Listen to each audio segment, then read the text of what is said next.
मोहतरम नाजरीन, बहुत अरसा पहले की बात है। एक बादशाह था, उसकी एक खूबसूरत और इकलौती बेटी थी। अपनी खूबसूरती और दौलत की वजह से बहुत मगरूर और गुस्ताख हो गई थी।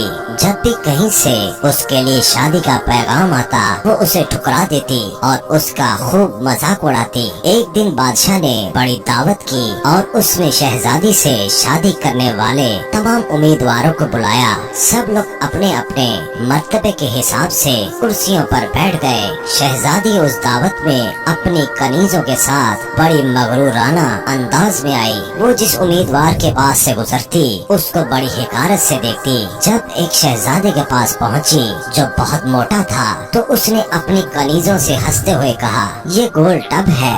दूसरे उम्मीदवार को देखकर कहा, कैसा खंबे की तरह लगता है। एक शहजादा बहुत छोटा था, तो उसने कहा, जरा छोटू मोटू को तो देखो। एक नवाब बहुत गोरा था, शहजादी ने उसे सफेद चूहा कहा। एक अमीर का रंग सुर्ख था, तो उसने उसे मुर्गे की कलगी कहकर पुकारा। इसी तरह वो हर उम्मीदवार को बेइज्जत करती रही। लेकिन वो एक बादशाह को देखकर बहुत हंसी, क्योंकि उसकी दाढ़ी थी। उसने मजाक उड़ाते हुए कहा, जरा इसे तो देखो, उसने अपने चेहरे पर कैसी झाड़ पूछ उगा रखी है। बादशाह ने जब देखा कि उसकी बेटी ने मेहमानों की बहुत बेइज्जती की है, तो उसे बहुत गुस्सा आया। उसने भरे दरबार में ये ऐलान किया कि शहजादी पसंद करे या न करे, मगर अब मैं उसकी शादी किसी फकीर से करूँगा। उस ऐलान के बाद तमाम लोग वहाँ से चले गए। कुछ देर के बाद एक आवारा गर्द गवैया आया, जो गली कूचों में घूमकर गाना गाया करता था। उसने शाही महल के नीचे खिड़की के करीब होकर गाना गाना शुरू कर दिया। बादशाह ने उसकी आवाज सुनी तो एक खादिम को हुक्म दिया कि उस फकीर को अंदर बुलाया जाए। वो खादिम फटे पुराने कपड़ों में फकीर को ले आया। उस फकीर गवैये ने बादशाह और शहजादी के सामने बहुत अच्छा गाना गाया और बादशाह से इनाम मांगा। बादशाह ने कहा, तुमने बहुत अच्छा गाना सुनाया है, मैं तुम्हें बहुत अच्छा इनाम दूंगा। मैं अपनी बेटी की शादी तुमसे करूंगा। जब शहजादी ने सुना तो वो बदहवास हो गई। वो बहुत रोई पीटी, मगर बादशाह ने उसकी एक न सुनी। बादशाह ने उसे डांटते हुए कहा, मैंने मेहमानों के सामने कसम खाई थी कि तुम्हारी शादी किसी फकीर से करूंगा। अब मैं वो कसम पूरी कर रहा हूँ। ये कहकर बादशाह ने काजी को बुलाया और मगरूर शहजादी की शादी आवारा गर्द गवैये के साथ करा दी और फिर हुक्म दिया कि तुम अपने शौहर के साथ चली जाओ। शहजादी रोती पीटती फकीर के साथ चली गई। रास्ते में वो एक शिकारगाह से गुजरे। इतनी बड़ी शिकारगाह देखकर वो शहजादी हैरान हो गई। उसने फकीर से पूछा, ये शिकारगाह किसकी है? उस फकीर ने जवाब दिया, मैंने सुना है तुमने दाढ़ी वाले बादशाह का मजाक उड़ाया था। ये शिकारगाह उसी की है। अगर तुम उससे शादी कर लेती तो ये तुम्हारी मलकियत होती। शहजादी ने ठंडी आह भर के कहा, मैंने ये क्या किया? उसके बाद वो खूबसूरत बागों में पहुँचे। उनको देखकर शहजादी ने फिर पूछा, ये किसके हैं? फकीर ने आहिस्ता से कहा, ये बाग भी उसी दाढ़ी वाले के हैं। शहजादी ने अफसोस भरे लहजे में कहा, मैं भी कितनी बदनसीब हूँ। फिर वो एक अजीम शान शहर में दाखिल हुए। इतना बड़ा और खूबसूरत शहर देखकर शहजादी हैरान रह गई। शहजादी ने पूछा, इस शहर का मालिक कौन है? फकीर ने उसे बताया, ये शहर उसी दाढ़ी वाले बादशाह का है। अगर तुम उससे शादी कर लेती तो ये सब कुछ तुम्हारा होता। शहजादी ने पछताते हुए कहा, मैंने बहुत बड़ी गलती कर दी, काश मैं उससे शादी कर लेती। फकीर शौहर ने नाराज होते हुए कहा, मुझे इससे कोई मतलब नहीं, मगर तुम मेरे होते हुए दूसरे मर्द की बातें क्यों कर रही हो? क्या मुझ में कोई कमी है? इस तरह की बातें करते हुए वो एक छोटी सी झोंपड़ी के करीब पहुँचे। पहुँचते ही शहजादी ने पूछा, कैसी बदनुमा और छोटी सी झोंपड़ी है, ये किसकी है? फकीर ने कहा, ये मेरा घर है और यही वो जगह है जहाँ हमें जिंदगी गुजारनी है। शहजादी ने कहा, तुम्हारे नौकर कहाँ हैं? फकीर ने कहा, हमें नौकरों से क्या काम, तुम हर काम कर सकती हो। अब आग जलाओ और मेरे लिए खाना बनाओ, मैं बहुत थक गया हूँ। क्योंकि शहजादी को खाना पकाना नहीं आता था, इसलिए फकीर ने उसकी मदद की और कुछ देर के बाद उन्होंने उल्टा सीधा खाना बनाकर खा लिया और बाद में सो गए। दूसरी सुबह फकीर ने शहजादी को जगाया और घर साफ करने और दूसरे काम करने को कहा। शहजादी तमाम दिन काम करती रही और जली कटी बातें भी सुनती रही, मगर सब्र के सिवा कोई चारा न था।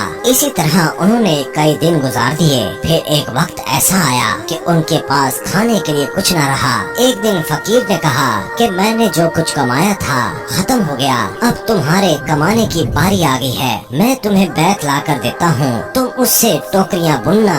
ये कहकर वो जंगल की तरफ चला गया और बैत काट कर ले आया।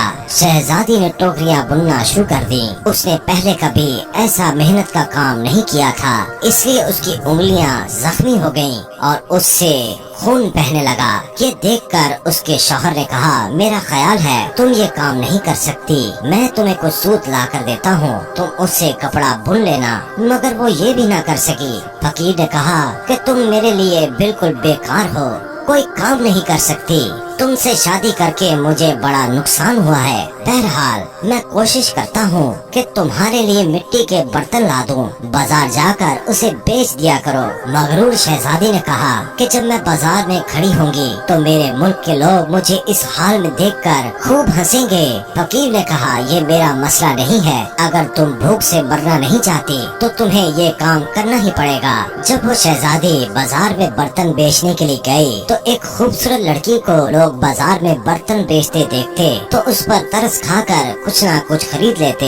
वो बर्तन बिकने के बाद फकीर ने उसे और बर्तन लाकर दिए। उसी दौरान एक बदमिजाज सिपाही वहाँ से गुजरा। उसने बाजार के बीच में बर्तन रखे हुए देखकर उन्हें लात मारकर तोड़ दिया और कहा, आइंदा इस तरह रास्ते में मत रुकना। शहजादी बहुत परेशान हुई। उसने सारा वाकया घर आकर अपने शौहर को बताया। शौहर ने कहा, तुम इंतहाई बेवकूफ हो, तुमसे किसने कहा था बीच बाजार में बर्तन लेकर बैठ जाओ, आखिर वहाँ से लोगों को गुजरने में दुश्वारी होती है। मेरा ख्याल है ये भी तुम्हारे बस का काम नहीं है। खैर मैं शाही महल जाऊंगा, हो सकता है तुम्हारे लिए वहाँ काम निकल आए। ये कहकर वो शाही महल रवाना हो गया। शाम को फकीर ने घर वापस आकर कहा, शाही महल में तुम्हारे लिए मददगार बावर्चन की जगह मिल गई है, अब कम से कम हमें खाने को खूब मिल जाएगा। और इस तरह एक मगरूर शहजादी एक मददगार बावर्चन बनकर रह गई। वो हर रोज सुबह से शाम तक बावर्ची खाने के सारे काम करती थी और शाम को लोगों का बचा हुआ खाना लेकर वो घर वापस आ जाती और इस तरह दोनों मियाँ बीवी का गुजारा हो जाता। महल में आए हुए उसे कुछ ही दिन गुजरे थे कि उसने सुना कि महल में कोई शादी की तकरीब होने वाली है। मुकर्ररा दिन जब मेहमान आना शुरू हुए तो शहजादी बावर्ची खाने की खिड़की से देख रही थी। हर तरफ बड़ी शान शौकत और धूमधाम नजर आ रही थी, लेकिन शहजादी अपनी किस्मत पर आंसू बहा रही थी और अपने गरूर और तकब्बर और अपनी बेवकूफी पर पछता रही थी। उसी दौरान कुछ कनीज़ें आईं और उन्होंने उसे बहुत मजेदार खाने दिए जो उसने टोकरी में रख लिए और घर की तरफ चल पड़ी।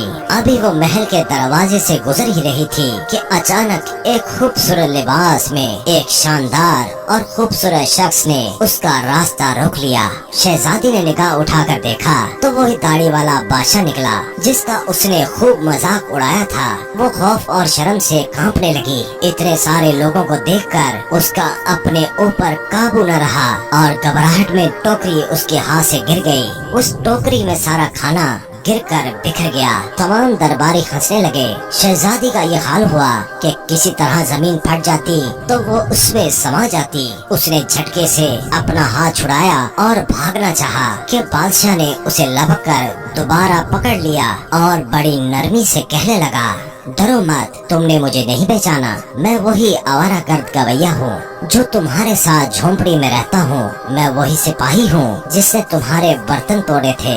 ये सब कुछ मैंने इसलिए किया कि मैं तुम्हें पसंद करता था और तुमसे शादी करना चाहता था। अब तुम्हारे गरूर का इलाज हो चुका है और तुम्हें अच्छा सबक भी मिल गया है। पिछली बातों को भूल जाओ। देखो आज हमारी शादी की तैयारियां हो रही हैं। उसी वक्त कनीज़ें आईं और उसे अपने साथ ले गई और शहजादी को दुल्हन का लिबास पहनाया। वो दोबारा हाल में आई तो देखा कि उसके वालिदैन और उसके तमाम दरबारी भी वहाँ मौजूद हैं। सब लोगों ने उसे मुबारकबाद दी। अब शहजादी बिल्कुल बदल चुकी थी। उसका गरूर, अकड़ और दूसरों से नफरत खत्म हो चुकी थी। उसने